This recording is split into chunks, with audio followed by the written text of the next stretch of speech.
Hey, what's up, everybody? Welcome back to the Dr. Quack podcast. I'd like to thank you all for tuning in. If you can, like, share, subscribe this video here. Need a lot of viewers here. Got actually some more from last week, and I think partially that's because of my special guest, returning guest here. Hello. This is Katie for the ones that haven't tuned in last week. So, what did you do this weekend? I went to the Lincoln Speedway Icebreaker. Ooh. So, what happened? Well, it was the 410 sprints, and it was cold. Yeah, I heard you got to go down towards the pit. Yeah, I was in the middle area helping out with the tow truck people. That's quite an experience, I'm sure. Yeah. I almost went deaf, but it's okay. So how'd the racing go down? Well, the actual feature didn't even get through one turn without there being two people ended up crashing out of the race. Oh, wow. Yeah. Just not even through the first turn, and they already had two people already out. There's a lot of people that ended up crashing, but that's kind of normal with the sprints. And it was the first race of the season, so you kind of figured that would happen. The cars, I'm sure, look very pretty going They into this did. first race. They did. I'll give it another 2 weeks, and then all their cars are gonna be like duct tape, zip tied, keeping all the pieces together. Holding on by some string. Yeah, basically. Oh, let me give a shout out to Uncle Marvin here. Yeah. He was there, and he actually saw you, I heard. I didn't see him. I was. You didn't see him, but he saw you. I didn't see really anybody. That's funny.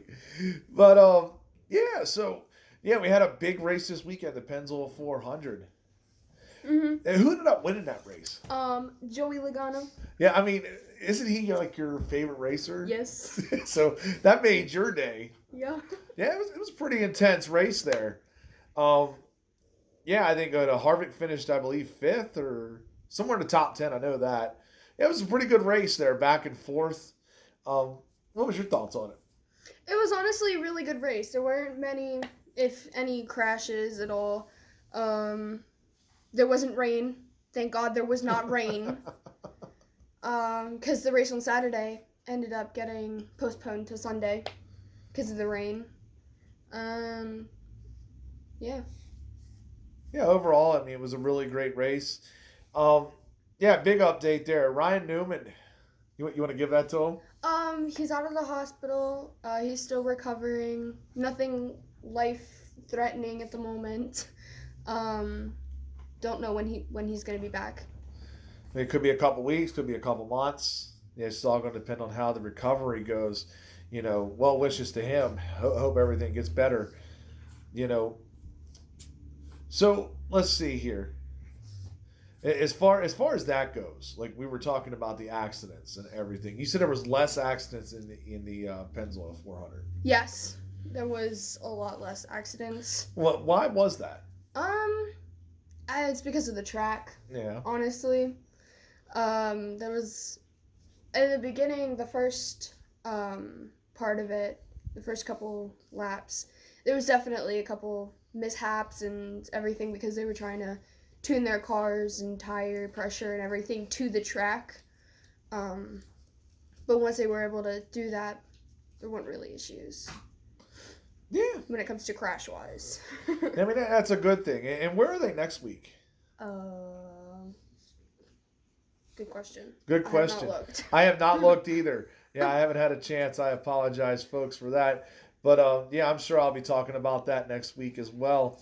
Also, this week, you know, and this is where ratings was kind of a factor because you had 2 weeks ago, you had the Daytona 500. You also had the Pennzoil 400. But the XFL has been feeling a little bit of doubt there. They were at a high rating there, I believe at a 3.9. Last week, because of the race, they went down to a 2.5. So, and they were saying here, because last time the XFL, Extreme Football League, excuse me, they were at week 3. They decided to shut the league down because of the low ratings. So this week is very important. So if you want to watch, that would be something I would do because I'm telling you, there's one game I am particularly excited about. It is the Lone Star State Showdown. I'm talking about the Houston Roughnecks versus the Dallas Renegades. 2-0, 3-0 versus 2-1. Who is going to own that state? I'm telling you, I love my Renegades there. They're actually doing pretty good. Whenever Landry Jones is in, he's kicking ass. When he's out, first game, proved he sucked. But, so, attendance has actually gone up. Ratings have gone up. I expect the league to stay around for at least a couple years. Vince McMahon has already said he's invested $400 million into it. So I'm expecting him to at least give it a good shot here. Now we're going to move on to the favorite show here starting tomorrow. Super Showdown. Oh my God. Guess who was cited? Who? None other than The Undertaker was cited at the show over there in Saudi Arabia. I could not believe it. He wasn't marked on the card. They didn't say he was wrestling anybody, but he's there. He's got to be involved somehow. It's unbelievable. Are you a big fan of The Undertaker? Iffy. Should he continue wrestling or should he stop? Honestly, I think it would be best for him to work behind the scenes more than wrestling. Yeah. I always enjoy his, theatricals, especially his entrance. God, it's 20 minutes long. I know I'm exaggerating. Sorry. But, it's awesome. He definitely has improved, which, the other guy, last time he was in Saudi Arabia, Goldberg. Yeah. Now, there's another guy that needs to retire. Yeah. Seriously. I get it. You're Goldberg. You made Santa's sleigh, like the horror movie, by the way. That was a real cheese, but it wasn't bad. It was my kind of cheese.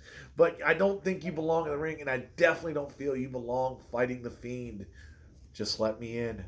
Let me in.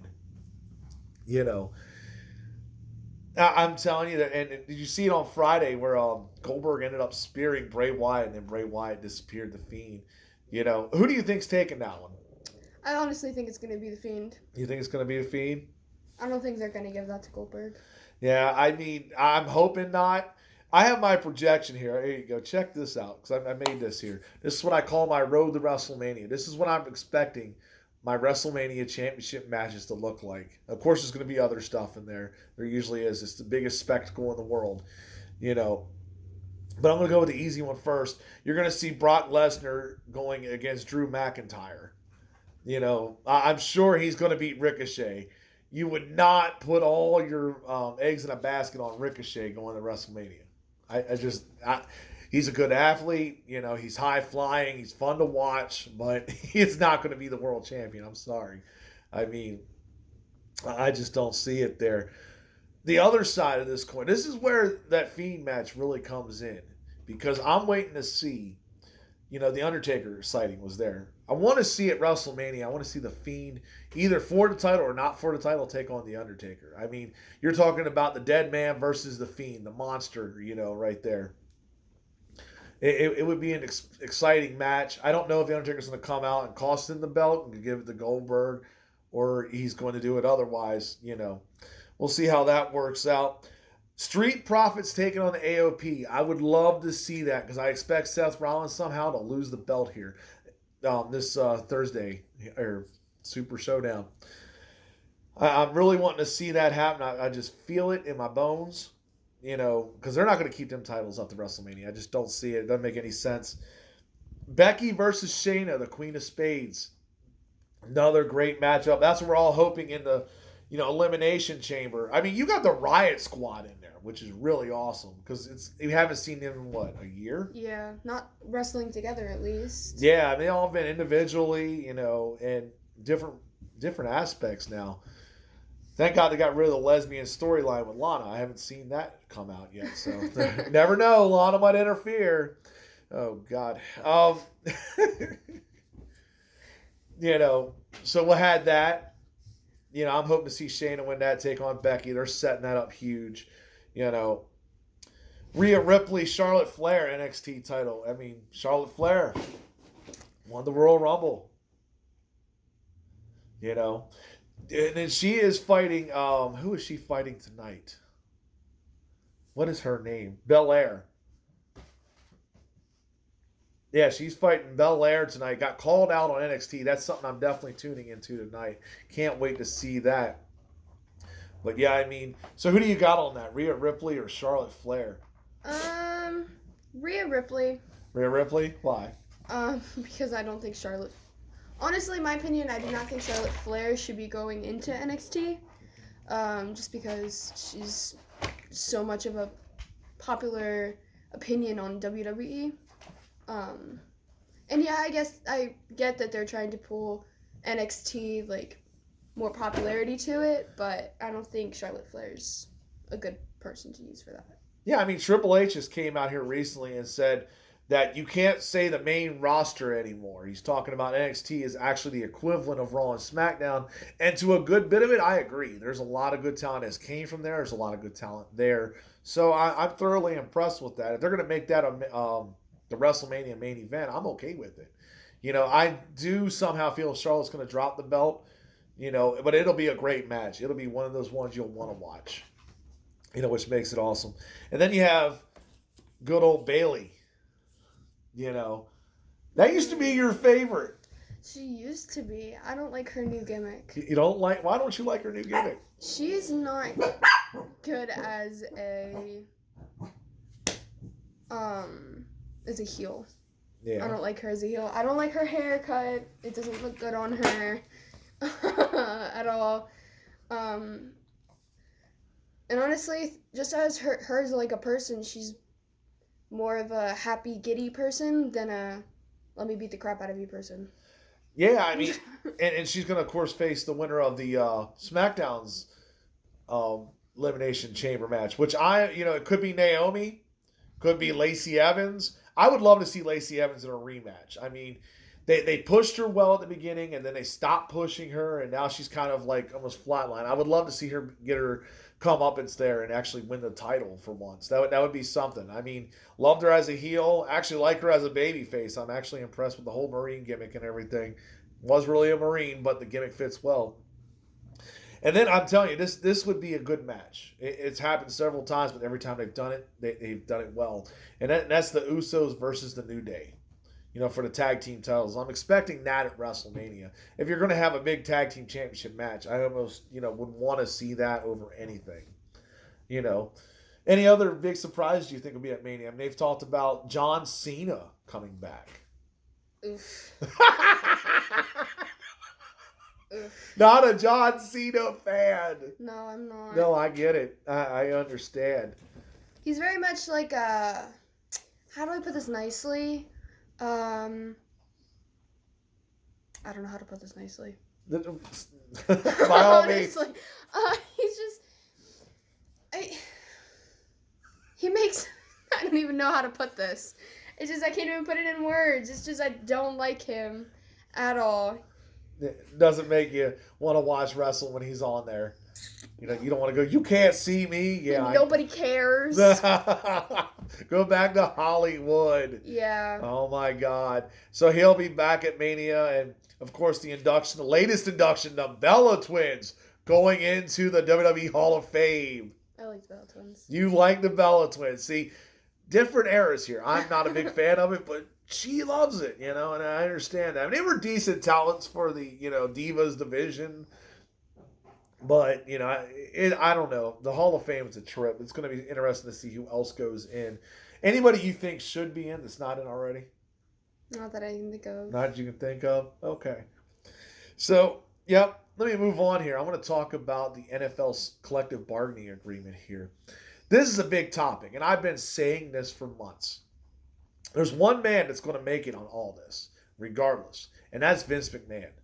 It's funny because he's got the XFL, so he is, getting ready to take on the NFL in that notion. He's also got the WWE he's running where he's taking on AEW. His name is all in this. If the NFL players decide to say, we're not going to play that extra game, or we don't want an extra team in the playoffs just so the owners can make more money, we're not going to sign it, and they hold out, that is going to be detrimental to the league. That is going to be really huge. That's going to help out Vince McMahon hugely at the XFL. Of course, they're partnered with NBC, so I mean, it's definitely a good idea for that to go down for him. I mean, if I'm the players, I don't play that extra game without getting serious compensation. I do not blame them. Yes, the paychecks will stop. Not this year. The end of this season, the paychecks will stop. So, I mean, do you sign it right now? No. Maybe later, but there's got to be some room there. Nobody wants to play an extra game a season. That gives them more time to, put in an extra bye week potentially. Also to send games over to Europe, where they've been doing, over to England or down to Mexico. Maybe they're going to play a game in Japan here this year. Who knows? That would be interesting. I would go see that. Not physically fly, but I turn on my television because I'm not flying to Japan. And my movie of the week, this is one of my favorites. I'm telling you, 1981. This is a year after I was born, but still one of my favorite movies. That was the Texas Chainsaw Massacre Part 2. Oh, I've seen that one. Yeah, see, you've seen that one. Bill Moseley, all from The Devil's Rejects and House of 1,000 Corpses was in that movie as well. One of the weirdest, bizarre movies at that time.